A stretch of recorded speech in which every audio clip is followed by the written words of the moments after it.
What's up, everybody? Welcome to Podcast Now. I'm Alex. In this video, I want to talk about some exclusive PlayStation games that I think they're going to show at this June 4th reveal, if that is the case. I mean, really, we can twist this around just to make it safer for time and say whenever they reveal the slate of games. Okay, now, Jeff Grubb of VentureBeat said that it's going to be on June 4th. If it's June 4th, it's June 4th. If it's not June 4th, here's some of the games that I think that Sony will end up showing. Now, really quickly, before I get into this video, I want to just promote my second channel. It's a lot like this channel. I'll leave a link for it in the description below. I talk about all sorts of games, pretty much, again, like the same thing as here. So if you guys like what you see here, you guys want to, check out that channel, subscribe to that channel, I would greatly, greatly appreciate it. And as always, obviously, make sure you're subscribed to this YouTube channel and have that bell icon turned on, because this, I feel like we're in for quite a really exciting couple weeks. You know, if this happens, this would be a little less than 2 weeks at this point. So very, very exciting for sure. So let's go over some games here. The first game that I think is Horizon Zero Dawn 2. I've said this for the longest time, and my opinion on it, my prediction on it, has changed a little bit. For I'd say about like a year and a half, I was banging the drum that this should and will be the basically the first PlayStation exclusive game. Okay, and I mean that in terms of announcing it, and I mean that in terms of releasing. I had always hoped and wanted and predicted that the game would be the first game that would release on the PS5. So the PS5 would launch and Horizon Zero Dawn 2 would be on it as a PS5 only game. We know Sony's going to pick specific games of their own exclusives that will be on next gen only, will only be on PS5. And yes, maybe that would hurt the sales overall, right? Because you're losing a lot of potential buyers of the game. But I thought Horizon would be that game. That part I feel like has maybe changed. Maybe it's a PS4 and PS5 game. Maybe it comes out in the spring of 2021, which I think is a little bit more likely now. I still hope and want it to come out in the fall, especially thinking, well, Microsoft has Halo. What does Sony have for the PS5? Really, it's got nothing. It's got nothing confirmed.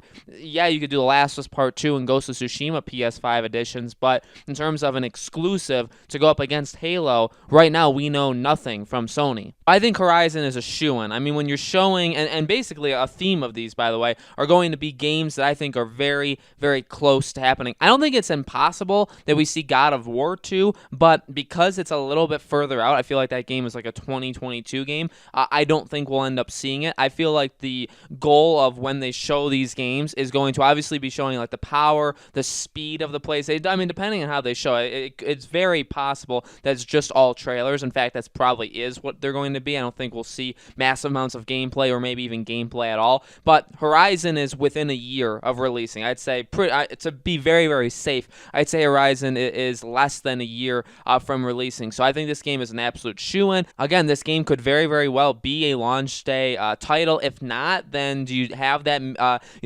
rumored supposed Killzone game? Is that one? That could happen. But Horizon is definitely my number one. My number two is Spider-Man. You have to show, in my opinion, Spider-Man 2. Again, I think that one is an easy one.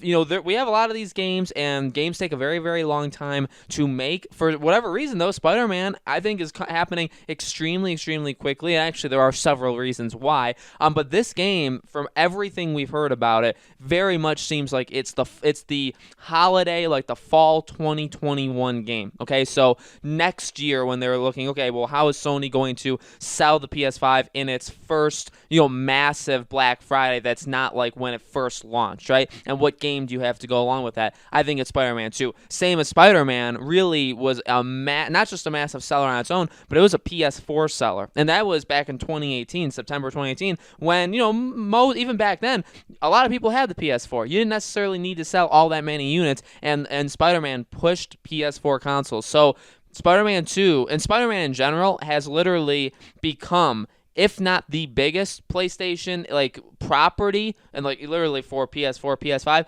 definitely top 3. I don't know if you would throw in God of War. I think it's bigger than Horizon.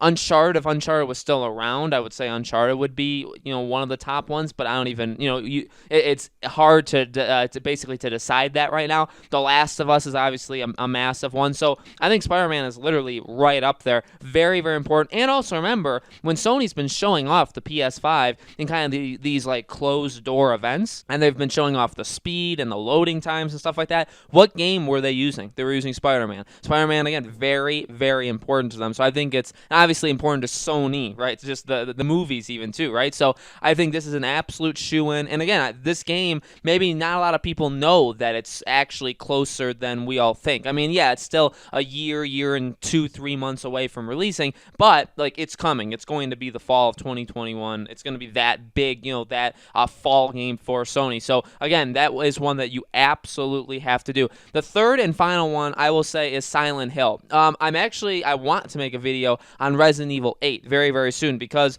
remember back when Resident Evil 3's remake came out, literally every single day for probably like 2 weeks, it was actually insane. Every single day there was a new rumor, new leak that added on to the one before it and clarified things and all these different stuff. But there was a rumor on Resident Evil / Silent Hill literally every single day. And here we are, and we didn't get the Resident Evil 8 announcement that all these leakers told us was going to happen in April, but people are now coming out and saying, hey, Silent Hill, this is being announced in June. Well, what do we know is in June is this PlayStation thing. And what do we know about Silent Hill? Well, remember, this is, I believe, Silent Hill, which is basically a reboot of the franchise that would be an exclusive to the PS5. And I believe Konami is like keeping most of the profit. Sony is publishing it and like funding basically this endeavor to make this. This is not the rumored Silent Hills with an S at the end that people had thought Kojima was making. It doesn't seem like he's necessarily making that game. He's probably making a different horror game,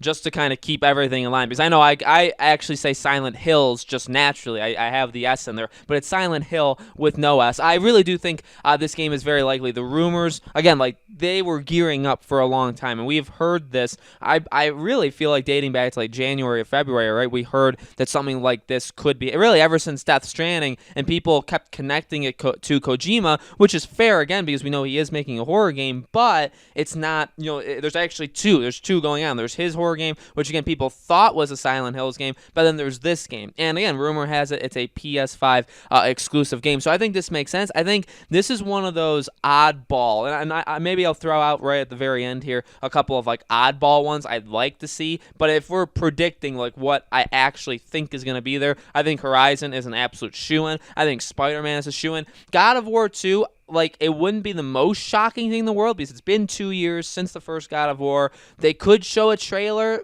again because if the game comes out in 2 years, if the game comes out in April, May of 2022, that's only 2 years away. We saw The Last of Us Part 2 3.5 years before the game came out. Okay, now it was just, Ellie playing the guitar and Joel walking through like the doorway, but we did get to see something. So is it possible that they do something even though it's 2 years out? Yeah, if they want to get people really pumped up for the next God of War, that is possible, but I wouldn't put money on it, basically, right? Silent Hill is one of those oddball ones that, would be different because you need to show, if this is a slate, by the way, because that's what it's called, slate of PlayStation, you need to show more than just the obvious ones, right? You got to have some cooler, not necessarily that Silent Hill is cooler than these other games, but you need to have some very different games in there because you're trying to attract the biggest audience you can, and just having games that are going after specific groups or the same group multiple times, that's fine, but you need to try and get, that's why maybe like a Gran Turismo game, you're going to have games that not everybody's going to like, but they're going to try and get everybody, because that's ultimately what you try and do with these things, is you have games for every kind of gamer, because you want every gamer, every kind of gamer to buy your system. Two others that I will throw in there. I know I mentioned the Killzone game. I think it's possible. Again, we don't know what I don't think enough people are really talking about this. There has definitely been a lot of controversy and a lot of maybe misinformation that we'll find out later, but there's been a lot of talk of Sony's struggles with the PS5 and the shortages and, should they delay it out of November and all this stuff. But one thing, again, people don't really talk about is like, well, what is the slate of games that is going to release on it? I mean, we know, like, we'll have the Call of Duty, we'll have Assassin's Creed, we'll have the sports games, and I'm sure there's going to be, and people, I think, just assume that we're going to get more third-party game announcements over the next couple months that'll fill September, October, November, right? We all kind of expect that. But first-party games that are only on PS5 or Xbox Series X, and by that I actually mean games that are on PlayStation exclusively and games that are on Xbox exclusively, right? Because they may not only be on next gen. What are those games? Well, beyond The Last of Us Part 2 and Ghost of Tsushima, we don't really know many. And maybe it's because they've obviously been pushing those very hard. And I understand that. I get that they want to push those two games. But at some point, and it's going to be some point in the next couple weeks before these games release, by the way, they have to give us something. And there has to be, I think, a blend of game, again, like Horizon that could be a year away, Spider-Man that could be a year and a half away, God of War, which could be 2 years away. You know what I mean? Like a blend of games, like here's games you're going to get right now, and here's games you're going to get in the future. The problem is, besides Horizon, I really don't know which game is very close. So a Killzone game, there were rumors back, I believe in the early fall, like September, October, that there could be a Killzone title in the works as well. And it could actually only be multiplayer. That would be very interesting. That'd be very different. I don't know necessarily, I can't speak for the Killzone fandom. I actually did play Shadowfall, but what I kind of want to say is, do people buy Killzone for the single player or multiplayer? I personally buy it for the single player, but if they want it to be a multiplayer game, they got to make sure they're doing it right. But I think a Killzone game could potentially happen. And the final one is PlayStation All-Stars Battle Royale 2. So again, this is a rumor that was quite a while ago that Sony is indeed making a second game in this franchise. That would be, I think, your slam dunk out of left field kind of game that nobody expects except for a very, very small internet community that saw the leaks that have been I've made videos on All-Stars 2 on this channel, but I actually haven't seen anybody else talk about this game anywhere, right? So I know there's a couple of Twitter handles that do stuff on this game, but beyond a couple people, maybe literally like a handful of people, there's not a lot of people doing anything on it, and there's just a little bit more of people that even care about it right now, because those are the only people that know. So I think that would be a game where, again, the first game had so much potential. I loved it. I think it's one of the most underrated games of all time. I truly do, because I think that game was extremely good and just didn't get the love it deserved. That would be a game where it's like, hey, the first game, whether you liked it or whether you didn't like it, and depending on where your scale is, I think a lot of people would be willing to give a second game a chance. And so, and that's a fighting game, right? So it's a different crowd. So you have all of these boxes that you'd be checking off by having a game like this. And again, I think it would blow, like people wouldn't be expecting something like this, right? Because they shut the studio down that made the first game, but obviously this would be a different studio. So people may think like there's just zero chance, when in reality, yeah, you know what, there is a chance. Will it happen? I mean, it's not the guarantee. It's not on my guaranteed list, right, for this video, but I think it's definitely a possibility of something we would see. So, guys, we're in for, I think, honestly, a fun. We've already had quite a lot of fun over the last several months, but the next little while is going to be truly, I believe, insane, not just with the releases of these games that we're going to get, but also brand new games that are going to get announced. So, I do believe June 4th will be the day. The beginning of June is going to be massive for Sony, so we'll be covering it on this channel. I'll be covering it on my second channel. Make sure, again, you're subscribed to both, have the bell icons turned on, all that good stuff. When these things happen, when there are announcements, when there are reveals, I'll absolutely be covering it on the channel, okay? Let me know your thoughts on this list, your own list, in the comments below, and I hope to see you all on the next video.